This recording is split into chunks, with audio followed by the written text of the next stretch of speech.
곧이어 대한민국 근현대사 바로보기가 방송됩니다.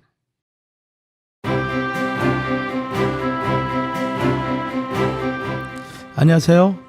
오늘은 동학혁명과 청일전쟁 1894년에 있었던 사건을 한번 살펴보도록 하겠습니다. 이 구한말에 우리 조선의 조정은 말로 할 수 없을 정도로 부패했었습니다.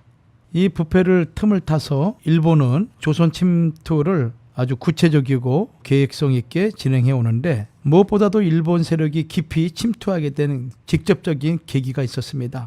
1894년에 있었던 동학혁명입니다. 그리고 이것을 빌미로 일어났던 청일전쟁, 이것이 일본 세력이 조선에 직접 침투하게 된 아주 결정적인 계기가 됩니다.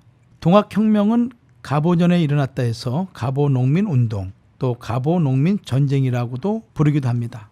동학이란 이 서학에 대응할 만한 동토 한국의 종교란 뜻입니다. 천주교 등 밀려드는 서학에 대처하고, 또 민족의 주체성, 도덕관을 바로 세우고 국권을 튼튼하게 하기 위해서 새로운 도가 필요하다 판단하여서 만든 조선 후기의 대표적인 신흥 종교, 이것이 동학입니다.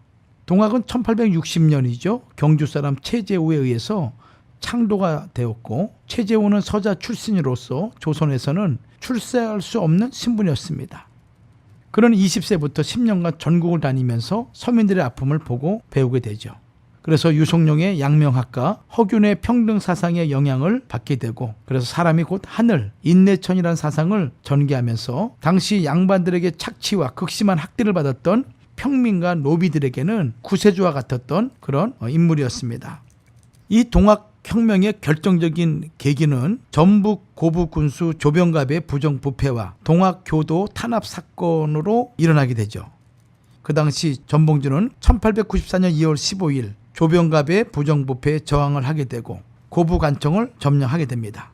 그리고 1893년 음력 3월에 동학혁명군은 총대장 전봉준, 대장 손하중, 김계남 등을 필두로 해서 8,000명이 백산에 모이게 되죠.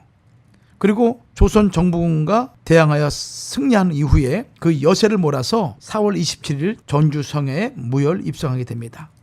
이 동학 세력이 점점 커지자 이제 조선 정부가 청나라에 군사를 요청하게 됩니다. 청나라는 1894년 5월 7일 군사 2,500명을 아산만에 상륙시키게 됩니다. 이런 상황 속에서 일본이 가만히 있지 않겠죠. 천진조약을 빌미로 해서 5월 9일 인천에 약 7,000명의 대부대를 상륙시키게 됩니다. 조선 땅이 청나라 군대와 일본 군대, 이들의 싸움터가 되고 만 것입니다. 조선 땅이 외국 군들의 전쟁터가 되자 1894년 9월 제2차 동학혁명 봉기를 일어납니다. 그러나 일본군의 막강한 화력 앞에서 동학 농민군들은 막대한 희생을 내고, 전봉준은 순창에서 이제 체포가 되고 처형됩니다. 그리고 26명의 지도자들은 대둔산 정상에서 황전하다가 전원 자결하게 됩니다. 이처럼 동학혁명은 외세의 침입으로 소기의 성과를 얻지 못한 채 결과적으로 예기치 못한 청일전쟁의 발발 요인이 되었던 것입니다. 결국 1895년 4월 17일 시모노세키 조약 체결로 이 전쟁은 막을 내리게 되죠. 이 조약을 계기로 해서 일본은 기대했던 대로 우리나라를 당장이라도 집어삼킬 기세로 식민지 정책을 펼치는데 거침없이 이제 진행하게 됩니다. 시모노세키 조약을 통해 일본은 청나라로부터 요동반도와 대만을 받게 됩니다.